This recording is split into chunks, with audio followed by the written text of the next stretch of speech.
ತುರ್ತು ಸಂದರ್ಭದಲ್ಲಿ ಬಡವರಿಗೆ ಏನು ಚಿಕಿತ್ಸೆಯನ್ನ ಕೊಡಬೇಕು ಮತ್ತು ಅಪಘಾತ ಮತ್ತು ಇನ್ನಿತರ ಸಮಸ್ಯೆ ಇರತಕ್ಕಂಥ ಸಂದರ್ಭದಲ್ಲಿ ರೋಗಿಗಳಿಗೆ 24x7 ಚಿಕಿತ್ಸೆಯನ್ನು ನೀಡೋದಕ್ಕೆ ಹೈಟೆಕ್ ಸ್ಪರ್ಶವನ್ನ ನೀಡಬೇಕು ಅಂತೇಳಿ ಯಾದಗಿರಿ ನಗರದ ಇಮ್ಸ್ ಆಸ್ಪತ್ರೆಯಲ್ಲಿ ಕೋಟ್ಯಾಂತರ ರೂಪಾಯಿ ವೆಚ್ಚದಲ್ಲಿ ಒಂದು ತೀವ್ರ ನಿಗಾ ಘಟಕವನ್ನ ಇಲ್ಲಿ ನಿರ್ಮಾಣ ಮಾಡುವಂತ ಕೆಲಸಗಳಾಗಿರ್ತಕ್ಕಂಥದ್ದು. ಈ ಒಂದು ಹೈಟೆಕ್ ನಿರ್ಮಾಣ ಘಟಕ ಸುಮಾರು ಕೋಟ್ಯಾಂತರ ರೂಪಾಯಿ ವೆಚ್ಚವನ್ನು ಕೂಡ ಮಾಡಿರ್ತಕ್ಕಂಥದ್ದು. ವೈದ್ಯಕೀಯ ಮತ್ತು ಶಿಕ್ಷಣ ಇಲಾಖೆ ಒಂದು ಇಲಾಖೆ ಅಡಿಯಲ್ಲಿ ಈಗಾಗಲೇ ಒಂದು ತೀವ್ರ ನಿಗಾ ಘಟಕವನ್ನು ಕೂಡ ಇಲ್ಲಿ ನಿರ್ಮಾಣ ಮಾಡುವಂತ ಕೆಲಸವನ್ನ ಆಗಿದೆ. ಆದ್ರೆ ಈ ಒಂದು ಕಟ್ಟಡ ಹೆಸರಿಗೆ ಮಾತ್ರ ನಿರ್ಮಾಣವಾಗಿದೆ. ಆದ್ರೆ ಈ ಕಟ್ಟಡ ಹೆಸರಿಗೆ ನಿರ್ಮಾಣವಾಗಿದ್ದು ಇನ್ನೂ ಕೂಡ ಉದ್ಘಾಟನೆ ಆಗಿಲ್ಲ. ಹೀಗಾಗಿ ಈ ಒಂದು ಆ ಕಟ್ಟಡದಲ್ಲಿ ಇರ್ತಕ್ಕಂಥ ಈಗ ಸಾಮಗ್ರಿಗಳಿದಾವೆ ಎಲ್ಲವೂ ಕೂಡ ತುಕ್ಕು ಹಿಡಿಯುವಂತ ಕೆಲಸ, ಅಂದ್ರೆ ಧೂಳು ಕೂಡ ಹಿಡಿದಿರ್ತಕ್ಕಂಥದ್ದು. ಹೀಗಾಗಿ ಈ ಒಂದು ತೀವ್ರ ನಿಗಾ ಘಟಕವನ್ನ ಉದ್ಘಾಟನೆ ಮಾಡ್ಬೇಕಾಗಿರ್ತಕ್ಕಂಥದ್ದು. ಅಂದ್ರೆ ಉದ್ಘಾಟನೆ ಮಾಡದೇ ಇರೋದ್ರಿಂದ ಈ ರೀತಿ ಸಮಸ್ಯೆ ಕೂಡ ಇಲ್ಲಿ ಉದ್ಭವ ಆಗಿರುವಂತಂದ್ರೆ ಕೋಟ್ಯಾಂತರ ರೂಪಾಯಿ ವೆಚ್ಚ ಖರ್ಚು ಮಾಡಿದ್ರು ಕೂಡ ಈ ಒಂದು ತೀವ್ರ ನಿಗಾ ಘಟಕವನ್ನ ಉದ್ಘಾಟನೆ ಮಾಡುವಂತ ಕೆಲಸಕ್ಕೆ ಅಧಿಕಾರಿಗಳು ಮುಂದಾಗಿಲ್ಲ. ಹೀಗಾಗಿ ಇಲ್ಲಿ ಬರ್ತಿರ್ತಕ್ಕಂಥ ಜನರು ಹೆಚ್ಚಿನ ಚಿಕಿತ್ಸೆ ಆದ್ರೆ ತೀವ್ರ ನಿಗಾ ಘಟಕಕ್ಕೆ ಒಳಪಡ್ತಕ್ಕಂಥ ರೋಗಿಗಳು ಕಲಬುರಗಿ ಮತ್ತು ವಿಜಯಪುರ ಮತ್ತು ರಾಯಚೂರಿಗೆ ಹೋಗುವಂತ ಅನಿವಾರ್ಯತೆ ಕೂಡ ಇರತಕ್ಕಂಥದ್ದು. ಹೀಗಾಗಿ ಈ ಒಂದು ಯಾದಗಿರಿ ನಗರದ ಇಮ್ಸ್ ಆಸ್ಪತ್ರೆ ಆವರಣದಲ್ಲೇ ನಿರ್ಮಾಣವಾಗಿರ್ತಕ್ಕಂಥ ಒಂದು ಸುಸಜ್ಜಿತವಾಗಿರ್ತಕ್ಕಂಥ ಈ ಒಂದು ತೀವ್ರ ನಿಗಾ ಘಟಕ ಇದೆ. ಈ ಒಂದು ತೀವ್ರ ನಿಗಾ ಘಟಕವನ್ನ ಕೂಡಲೇ ಉದ್ಘಾಟನೆ ಮಾಡಿ ಇಲ್ಲಿ ಬರ್ತಿರ್ತಕ್ಕಂಥ ರೋಗಿಗಳಿಗೆ ಚಿಕಿತ್ಸೆಯನ್ನು ಕೊಡುವ ಮೂಲಕ ಸಂಜೀವಿನಿ ಆಗ್ಬೇಕನ್ನುವಂಥದ್ದು ಕೂಡ ಇಲ್ಲಿರ್ತಕ್ಕಂಥ ರೋಗಿಗಳ ಮತ್ತು ಸ್ಥಳೀಯರ ಆಗ್ರಹ ಇದೆ. ಆದ್ರೆ ಈ ಒಂದು ಕಟ್ಟಡ ಈವರೆಗೂ ಕೂಡ ಉದ್ಘಾಟನೆ ಆಗದೆ ಇರೋದು ಸಾಕಷ್ಟು ಆಕ್ರೋಶಕ್ಕೆ ಕೂಡ ಕಾರಣವಾಗ್ತಾ ಇರುವಂತದ್ದು.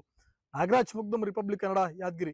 ತುರ್ತು ಸಂದರ್ಭದಲ್ಲಿ ಬಡವರಿಗೆ ಏನು ಚಿಕಿತ್ಸೆಯನ್ನ ಕೊಡಬೇಕು ಮತ್ತು ಅಪಘಾತ ಮತ್ತು ಇನ್ನಿತರ ಸಮಸ್ಯೆ ಇರತಕ್ಕಂಥ ಸಂದರ್ಭದಲ್ಲಿ ರೋಗಿಗಳಿಗೆ 24x7 ಚಿಕಿತ್ಸೆಯನ್ನು ನೀಡೋದಕ್ಕೆ ಹೈಟೆಕ್ ಸ್ಪರ್ಶವನ್ನ ನೀಡಬೇಕು ಅಂತೇಳಿ ಯಾದಗಿರಿ ನಗರದ ಇಮ್ಸ್ ಆಸ್ಪತ್ರೆಯಲ್ಲಿ ಕೋಟ್ಯಾಂತರ ರೂಪಾಯಿ ವೆಚ್ಚದಲ್ಲಿ ಒಂದು ತೀವ್ರ ನಿಗಾ ಘಟಕವನ್ನ ಇಲ್ಲಿ ನಿರ್ಮಾಣ ಮಾಡುವಂತ ಕೆಲಸಗಳಾಗಿರ್ತಕ್ಕಂಥದ್ದು. ಈ ಒಂದು ಹೈಟೆಕ್ ನಿರ್ಮಾಣ ಘಟಕ ಸುಮಾರು ಕೋಟ್ಯಾಂತರ ರೂಪಾಯಿ ವೆಚ್ಚವನ್ನು ಕೂಡ ಮಾಡಿರ್ತಕ್ಕಂಥದ್ದು. ವೈದ್ಯಕೀಯ ಮತ್ತು ಶಿಕ್ಷಣ ಇಲಾಖೆ ಒಂದು ಇಲಾಖೆ ಅಡಿಯಲ್ಲಿ ಈಗಾಗಲೇ ಒಂದು ತೀವ್ರ ನಿಗಾ ಘಟಕವನ್ನು ಕೂಡ ಇಲ್ಲಿ ನಿರ್ಮಾಣ ಮಾಡುವಂತ ಕೆಲಸವನ್ನ ಆಗಿದೆ. ಆದ್ರೆ ಈ ಒಂದು ಕಟ್ಟಡ ಹೆಸರಿಗೆ ಮಾತ್ರ ನಿರ್ಮಾಣವಾಗಿದೆ. ಆದ್ರೆ ಈ ಕಟ್ಟಡ ಹೆಸರಿಗೆ ನಿರ್ಮಾಣವಾಗಿದ್ದು ಇನ್ನೂ ಕೂಡ ಉದ್ಘಾಟನೆ ಆಗಿಲ್ಲ. ಹೀಗಾಗಿ ಈ ಒಂದು ಕಟ್ಟಡದಲ್ಲಿ ಇರ್ತಕ್ಕಂಥ ಈಗ ಸಾಮಗ್ರಿಗಳಿದಾವೆ ಎಲ್ಲವೂ ಕೂಡ ತುಕ್ಕು ಹಿಡಿಯುವಂತ ಕೆಲಸ, ಅಂದ್ರೆ ಧೂಳು ಕೂಡ ಹಿಡಿದಿರ್ತಕ್ಕಂಥದ್ದು. ಹೀಗಾಗಿ ಈ ಒಂದು ತೀವ್ರ ನಿಗಾ ಘಟಕವನ್ನ ಉದ್ಘಾಟನೆ ಮಾಡ್ಬೇಕಾಗಿರ್ತಕ್ಕಂಥದ್ದು. ಅಂದ್ರೆ ಉದ್ಘಾಟನೆ ಮಾಡದೇ ಇರೋದ್ರಿಂದ ಈ ರೀತಿ ಸಮಸ್ಯೆ ಕೂಡ ಇಲ್ಲಿ ಉದ್ಭವ ಆಗಿರುವಂತಂದ್ರೆ ಕೋಟ್ಯಾಂತರ ರೂಪಾಯಿ ವೆಚ್ಚ ಖರ್ಚು ಮಾಡಿದ್ರು ಕೂಡ ಈ ಒಂದು ತೀವ್ರ ನಿಗಾ ಘಟಕವನ್ನ ಉದ್ಘಾಟನೆ ಮಾಡುವಂತ ಕೆಲಸಕ್ಕೆ ಅಧಿಕಾರಿಗಳು ಮುಂದಾಗಿಲ್ಲ. ಹೀಗಾಗಿ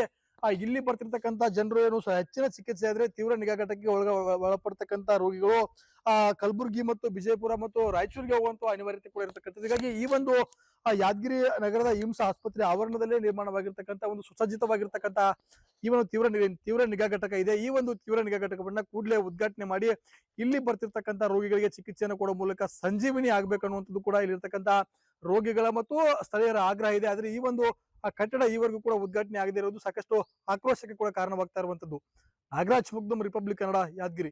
ತುರ್ತು ಸಂದರ್ಭದಲ್ಲಿ ಬಡವರಿಗೆ ಏನು ಚಿಕಿತ್ಸೆಯನ್ನ ಕೊಡಬೇಕು ಮತ್ತು ಅಪಘಾತ ಮತ್ತು ಇನ್ನಿತರ ಸಮಸ್ಯೆ ಇರತಕ್ಕಂಥ ಸಂದರ್ಭದಲ್ಲಿ ರೋಗಿಗಳಿಗೆ 24x7 ಚಿಕಿತ್ಸೆಯನ್ನು ನೀಡೋದಕ್ಕೆ ಹೈಟೆಕ್ ಸ್ಪರ್ಶವನ್ನ ನೀಡಬೇಕು ಅಂತೇಳಿ ಯಾದಗಿರಿ ನಗರದ ಇಮ್ಸ್ ಆಸ್ಪತ್ರೆಯಲ್ಲಿ ಕೋಟ್ಯಾಂತರ ರೂಪಾಯಿ ವೆಚ್ಚದಲ್ಲಿ ಒಂದು ತೀವ್ರ ನಿಗಾ ಘಟಕವನ್ನ ಇಲ್ಲಿ ನಿರ್ಮಾಣ ಮಾಡುವಂತ ಕೆಲಸಗಳಾಗಿರ್ತಕ್ಕಂಥದ್ದು. ಈ ಒಂದು ಹೈಟೆಕ್ ನಿರ್ಮಾಣ ಘಟಕ ಸುಮಾರು ಕೋಟ್ಯಾಂತರ ರೂಪಾಯಿ ವೆಚ್ಚವನ್ನು ಕೂಡ ಮಾಡಿರ್ತಕ್ಕಂಥದ್ದು. ವೈದ್ಯಕೀಯ ಮತ್ತು ಶಿಕ್ಷಣ ಇಲಾಖೆ ಒಂದು ಇಲಾಖೆ ಅಡಿಯಲ್ಲಿ ಈಗಾಗಲೇ ಒಂದು ತೀವ್ರ ನಿಗಾ ಘಟಕವನ್ನು ಕೂಡ ಇಲ್ಲಿ ನಿರ್ಮಾಣ ಮಾಡುವಂತ ಕೆಲಸವನ್ನ ಆಗಿದೆ. ಆದ್ರೆ ಈ ಒಂದು ಕಟ್ಟಡ ಹೆಸರಿಗೆ ಮಾತ್ರ ನಿರ್ಮಾಣವಾಗಿದೆ. ಆದ್ರೆ ಈ ಕಟ್ಟಡ ಹೆಸರಿಗೆ ನಿರ್ಮಾಣವಾಗಿದ್ದು ಇನ್ನೂ ಕೂಡ ಉದ್ಘಾಟನೆ ಆಗಿಲ್ಲ. ಹೀಗಾಗಿ ಈ ಒಂದು ಕಟ್ಟಡದಲ್ಲಿ ಇರ್ತಕ್ಕಂಥ ಈಗ ಸಾಮಗ್ರಿಗಳಿದಾವೆ ಎಲ್ಲವೂ ಕೂಡ ತುಕ್ಕು ಹಿಡಿಯುವಂತ ಕೆಲಸ, ಅಂದ್ರೆ ಧೂಳು ಕೂಡ ಹಿಡಿದಿರ್ತಕ್ಕಂಥದ್ದು. ಹೀಗಾಗಿ ಈ ಒಂದು ತೀವ್ರ ನಿಗಾ ಘಟಕವನ್ನ ಉದ್ಘಾಟನೆ ಮಾಡ್ಬೇಕಾಗಿರ್ತಕ್ಕಂಥದ್ದು. ಅಂದ್ರೆ ಉದ್ಘಾಟನೆ ಮಾಡದೇ ಇರೋದ್ರಿಂದ ಈ ರೀತಿ ಸಮಸ್ಯೆ ಕೂಡ ಇಲ್ಲಿ ಉದ್ಭವ ಆಗಿರುವಂತಂದ್ರೆ ಕೋಟ್ಯಾಂತರ ರೂಪಾಯಿ ವೆಚ್ಚ ಖರ್ಚು ಮಾಡಿದ್ರು ಕೂಡ ಈ ಒಂದು ತೀವ್ರ ನಿಗಾ ಘಟಕವನ್ನ ಉದ್ಘಾಟನೆ ಮಾಡುವಂತ ಕೆಲಸಕ್ಕೆ ಅಧಿಕಾರಿಗಳು ಮುಂದಾಗಿಲ್ಲ. ಹೀಗಾಗಿ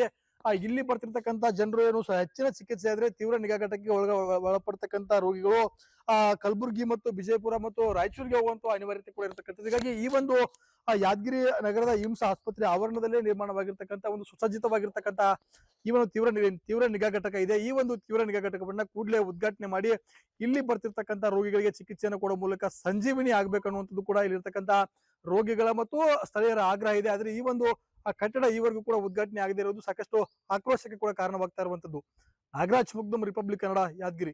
ತುರ್ತು ಸಂದರ್ಭದಲ್ಲಿ ಬಡವರಿಗೆ ಏನು ಚಿಕಿತ್ಸೆಯನ್ನ ಕೊಡಬೇಕು ಮತ್ತು ಅಪಘಾತ ಮತ್ತು ಇನ್ನಿತರ ಸಮಸ್ಯೆ ಇರತಕ್ಕಂಥ ಸಂದರ್ಭದಲ್ಲಿ ರೋಗಿಗಳಿಗೆ 24x7 ಚಿಕಿತ್ಸೆಯನ್ನು ನೀಡೋದಕ್ಕೆ ಹೈಟೆಕ್ ಸ್ಪರ್ಶವನ್ನ ನೀಡಬೇಕು ಅಂತೇಳಿ ಯಾದಗಿರಿ ನಗರದ ಇಮ್ಸ್ ಆಸ್ಪತ್ರೆಯಲ್ಲಿ ಕೋಟ್ಯಾಂತರ ರೂಪಾಯಿ ವೆಚ್ಚದಲ್ಲಿ ಒಂದು ತೀವ್ರ ನಿಗಾ ಘಟಕವನ್ನ ಇಲ್ಲಿ ನಿರ್ಮಾಣ ಮಾಡುವಂತ ಕೆಲಸಗಳಾಗಿರ್ತಕ್ಕಂಥದ್ದು. ಈ ಒಂದು ಹೈಟೆಕ್ ನಿರ್ಮಾಣ ಘಟಕ ಸುಮಾರು ಕೋಟ್ಯಾಂತರ ರೂಪಾಯಿ ವೆಚ್ಚವನ್ನು ಕೂಡ ಮಾಡಿರ್ತಕ್ಕಂಥದ್ದು. ವೈದ್ಯಕೀಯ ಮತ್ತು ಶಿಕ್ಷಣ ಇಲಾಖೆ ಒಂದು ಇಲಾಖೆ ಅಡಿಯಲ್ಲಿ ಈಗಾಗಲೇ ಒಂದು ತೀವ್ರ ನಿಗಾ ಘಟಕವನ್ನು ಕೂಡ ಇಲ್ಲಿ ನಿರ್ಮಾಣ ಮಾಡುವಂತ ಕೆಲಸವನ್ನ ಆಗಿದೆ. ಆದ್ರೆ ಈ ಒಂದು ಕಟ್ಟಡ ಹೆಸರಿಗೆ ಮಾತ್ರ ನಿರ್ಮಾಣವಾಗಿದೆ. ಆದ್ರೆ ಈ ಕಟ್ಟಡ ಹೆಸರಿಗೆ ನಿರ್ಮಾಣವಾಗಿದ್ದು ಇನ್ನೂ ಕೂಡ ಉದ್ಘಾಟನೆ ಆಗಿಲ್ಲ. ಹೀಗಾಗಿ ಈ ಒಂದು ಆ ಕಟ್ಟಡದಲ್ಲಿ ಇರ್ತಕ್ಕಂಥ ಈಗ ಸಾಮಗ್ರಿಗಳಿದಾವೆ ಎಲ್ಲವೂ ಕೂಡ ತುಕ್ಕು ಹಿಡಿಯುವಂತ ಕೆಲಸ, ಅಂದ್ರೆ ಧೂಳು ಕೂಡ ಹಿಡಿದಿರ್ತಕ್ಕಂಥದ್ದು. ಹೀಗಾಗಿ ಈ ಒಂದು ತೀವ್ರ ನಿಗಾ ಘಟಕವನ್ನ ಉದ್ಘಾಟನೆ ಮಾಡ್ಬೇಕಾಗಿರ್ತಕ್ಕಂಥದ್ದು. ಅಂದ್ರೆ ಉದ್ಘಾಟನೆ ಮಾಡದೇ ಇರೋದ್ರಿಂದ ಈ ರೀತಿ ಆ ಸಮಸ್ಯೆ ಕೂಡ ಇಲ್ಲಿ ಉದ್ಭವ ಆಗಿರುವಂತಂದ್ರೆ ಕೋಟ್ಯಾಂತರ ರೂಪಾಯಿ ವೆಚ್ಚ ಖರ್ಚು ಮಾಡಿದ್ರು ಕೂಡ ಈ ಒಂದು ತೀವ್ರ ನಿಗಾ ಘಟಕವನ್ನ ಉದ್ಘಾಟನೆ ಮಾಡುವಂತ ಕೆಲಸಕ್ಕೆ ಅಧಿಕಾರಿಗಳು ಮುಂದಾಗಿಲ್ಲ. ಹೀಗಾಗಿ ಇಲ್ಲಿ ಬರ್ತಿರ್ತಕ್ಕಂಥ ಜನರು ಹೆಚ್ಚಿನ ಚಿಕಿತ್ಸೆ ಆದ್ರೆ ತೀವ್ರ ನಿಗಾ ಘಟಕಕ್ಕೆ ಒಳಪಡ್ತಕ್ಕಂಥ ರೋಗಿಗಳು ಕಲಬುರಗಿ ಮತ್ತು ವಿಜಯಪುರ ಮತ್ತು ರಾಯಚೂರಿಗೆ ಹೋಗುವಂತ ಅನಿವಾರ್ಯತೆ ಕೂಡ ಇರತಕ್ಕಂಥದ್ದು. ಹೀಗಾಗಿ ಈ ಒಂದು ಯಾದಗಿರಿ ನಗರದ ಇಮ್ಸ್ ಆಸ್ಪತ್ರೆ ಆವರಣದಲ್ಲೇ ನಿರ್ಮಾಣವಾಗಿರ್ತಕ್ಕಂಥ ಒಂದು ಸುಸಜ್ಜಿತವಾಗಿರ್ತಕ್ಕಂಥ ಈ ಒಂದು ತೀವ್ರ ನಿಗಾ ಘಟಕ ಇದೆ. ಈ ಒಂದು ತೀವ್ರ ನಿಗಾ ಘಟಕವನ್ನ ಕೂಡಲೇ ಉದ್ಘಾಟನೆ ಮಾಡಿ ಇಲ್ಲಿ ಬರ್ತಿರ್ತಕ್ಕಂಥ ರೋಗಿಗಳಿಗೆ ಚಿಕಿತ್ಸೆಯನ್ನು ಕೊಡುವ ಮೂಲಕ ಸಂಜೀವಿನಿ ಆಗ್ಬೇಕನ್ನುವಂಥದ್ದು ಕೂಡ ಇಲ್ಲಿರ್ತಕ್ಕಂಥ ರೋಗಿಗಳ ಮತ್ತು ಸ್ಥಳೀಯರ ಆಗ್ರಹ ಇದೆ. ಆದ್ರೆ ಈ ಒಂದು ಕಟ್ಟಡ ಈವರೆಗೂ ಕೂಡ ಉದ್ಘಾಟನೆ ಆಗದೆ ಇರೋದು ಸಾಕಷ್ಟು ಆಕ್ರೋಶಕ್ಕೆ ಕೂಡ ಕಾರಣವಾಗ್ತಾ ಇರುವಂತದ್ದು. ನಾಗರಾಜ್ ಮುಗ್ಧಂ, ರಿಪಬ್ಲಿಕ್ ಕನ್ನಡ, ಯಾದಗಿರಿ.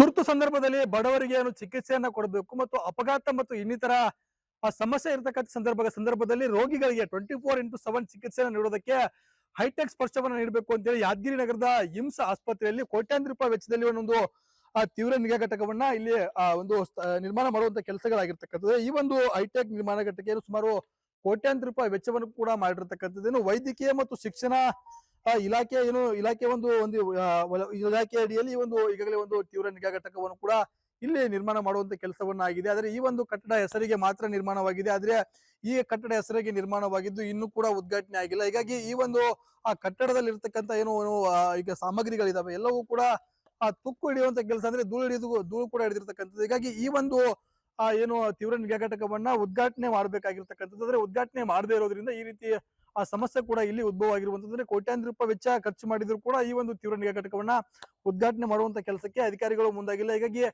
ಇಲ್ಲಿ ಬರ್ತಿರ್ತಕ್ಕಂಥ ಜನರು ಹೆಚ್ಚಿನ ಚಿಕಿತ್ಸೆ ಆದ್ರೆ ತೀವ್ರ ನಿಗಾ ಘಟಕಕ್ಕೆ ಒಳಪಡ್ತಕ್ಕಂಥ ರೋಗಿಗಳು ಕಲಬುರಗಿ ಮತ್ತು ವಿಜಯಪುರ ಮತ್ತು ರಾಯಚೂರಿಗೆ ಹೋಗುವಂತ ಅನಿವಾರ್ಯತೆ ಕೂಡ ಇರತಕ್ಕಂಥದ್ದು. ಹೀಗಾಗಿ ಈ ಒಂದು ಯಾದಗಿರಿ ನಗರದ ಇಮ್ಸ್ ಆಸ್ಪತ್ರೆ ಆವರಣದಲ್ಲೇ ನಿರ್ಮಾಣವಾಗಿರ್ತಕ್ಕಂಥ ಒಂದು ಸುಸಜ್ಜಿತವಾಗಿರ್ತಕ್ಕಂಥ ಈ ಒಂದು ತೀವ್ರ ನಿಗಾ ಘಟಕ ಇದೆ. ಈ ಒಂದು ತೀವ್ರ ನಿಗಾ ಘಟಕವನ್ನ ಕೂಡಲೇ ಉದ್ಘಾಟನೆ ಮಾಡಿ ಇಲ್ಲಿ ಬರ್ತಿರ್ತಕ್ಕಂಥ ರೋಗಿಗಳಿಗೆ ಚಿಕಿತ್ಸೆಯನ್ನು ಕೊಡುವ ಮೂಲಕ ಸಂಜೀವಿನಿ ಆಗ್ಬೇಕನ್ನುವಂಥದ್ದು ಕೂಡ ಇಲ್ಲಿರ್ತಕ್ಕಂಥ ರೋಗಿಗಳ ಮತ್ತು ಸ್ಥಳೀಯರ ಆಗ್ರಹ ಇದೆ. ಆದ್ರೆ ಈ ಒಂದು ಕಟ್ಟಡ ಈವರೆಗೂ ಕೂಡ ಉದ್ಘಾಟನೆ ಆಗದೆ ಇರೋದು ಸಾಕಷ್ಟು ಆಕ್ರೋಶಕ್ಕೆ ಕೂಡ ಕಾರಣವಾಗ್ತಾ ಇರುವಂತದ್ದು. ನಾಗರಾಜ್ ಮುಗ್ಧಂ, ರಿಪಬ್ಲಿಕ್ ಕನ್ನಡ, ಯಾದಗಿರಿ.